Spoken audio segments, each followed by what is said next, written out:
আপনি কি কখনো খেয়াল করেছেন একই বয়সের, একই এলাকার, একই পরিবেশে বড় হওয়া দুইজন মানুষের মৃত্যু হয় দুই রকমভাবে। একজন মারা যায় নামাজের সিজদায় কোরআন পড়তে পড়তে, লা ইলাহা ইল্লাল্লাহ বলতে বলতে। আরেকজন মারা যায় হারাম কাজে, নেশার ঘরে, গুনাহের মাঝখানে। প্রশ্ন হলো কেন? আল্লাহ তাআলা কাকে ডাকেন শেষ মুহূর্তে আর কাকে সময় দেন না? আজকের এই ভিডিওতে আমরা জানব শেষ মুহূর্তে আল্লাহ তাআলা যাদের ডেকে নেন তারা কারা, তাদের জীবনের বৈশিষ্ট্য কী, আর আমরা কি সেই তালিকায় আছি?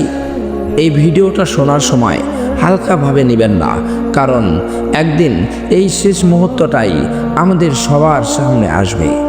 মৃত্যু কোনো দুর্ঘটনা না, মৃত্যু কোনো ভুল সময়ও না, মৃত্যু হলো আল্লাহর ডাক। কোরআন বলে যখন তাদের সময় আসে তখন এক মুহূর্তও দেরি হয় না এবং এক মুহূর্তও আগানো হয় না।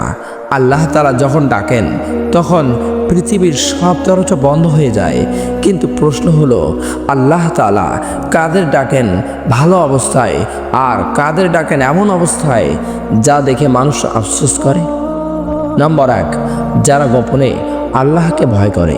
এই মানুষগুলো লোক দেখানোর ইবাদত করে না, মানুষ না দেখলেও গুনাহ ছাড়ে, রাতের অন্ধকারে চোখ ভিজায়, কেউ জানে না তাদের কান্না, তাদের সিজদা, তাদের দোয়া, কিন্তু আল্লাহ তাআলা জানেন।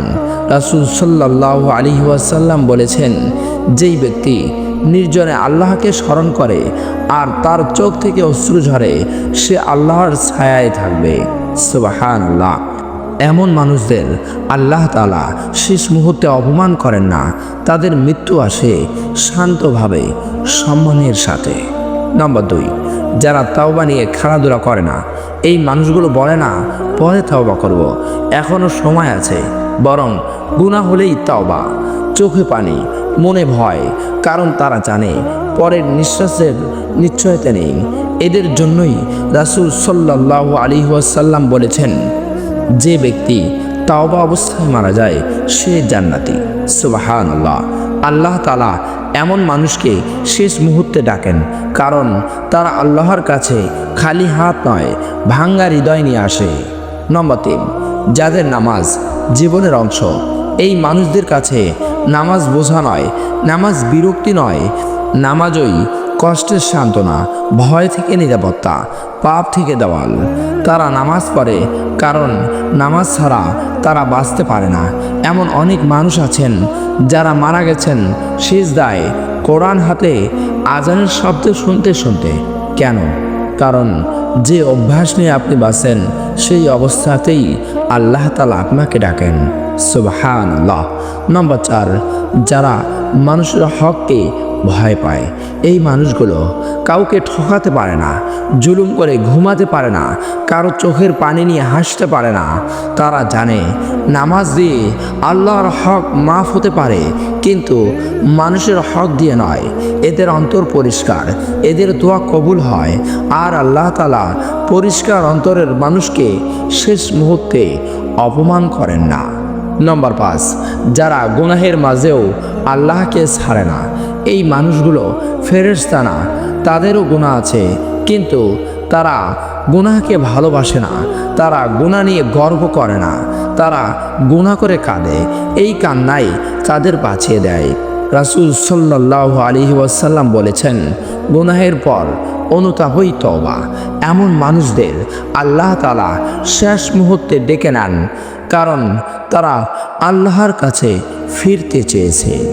নম্বর 6, যারা দুনিয়াকে হাতে রাখে মনে নয়।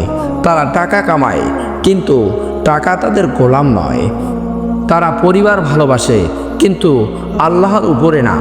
তারা জানে এই দুনিয়ার পথ গন্তব্য না।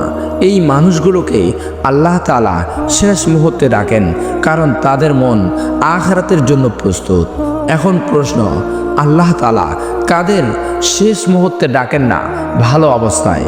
যারা গুনাহ নিয়ে আসে, যারা তওবা নিয়ে মজা করে, যারা নামাজকে সময়ের অপচয় ভাবে, যারা মানুষকে কষ্ট দিয়ে নিশ্চিন্তে ঘুমায়। এদের মৃত্যু আসে হঠাৎ, অপ্রস্তুত, লজ্জার সাথে, কারণ যে আল্লাহকে জীবনে গুরুত্ব দেয় না, আল্লাহ তাআলাও তাকে শেষ মুহূর্তে গুরুত্ব দেন না। নাউজুবিল্লাহ। আপনি নিজেকে প্রশ্ন করুন, আমি কোন তালিকায়? আমার মৃত্যু যদি আজ আসে, আমি প্রস্তুত তো? এই প্রশ্নের উত্তর আপনি ছাড়া আর কেউ দিতে পারবে না। হে আল্লাহ, আমরা জানি না আমাদের শেষ মুহূর্ত কবে, কিন্তু আমরা চাই আপনি আমাদের ডাকুন আপনার সন্তুষ্টি নিয়ে। হে আল্লাহ, আমাদের শেষ কথা লা ইলাহা ইল্লাল্লাহ বানিয়ে দিন, আমাদের শেষ কাজ নামাজ বানিয়ে দিন, আমাদের শেষ মুহূর্ত সম্মানের বানিয়ে দিন। হে আল্লাহ, আমাদের এমনভাবে বাঁচান যেন আপনি আমাদের ভালোবাসার সাথে ডেকে নেন। আমিন। আপনি যদি এই ভিডিও শুনে একটু চুপ হয়ে যান, তাহলে বুঝবেন এই কথাগুলো আপনার হৃদয়ে লেগেছে। এই ভিডিওটা শেয়ার করুন, হয়তো কারো শেষ মুহূর্ত এই ভিডিও বদলে দেবে ইনশাআল্লাহ।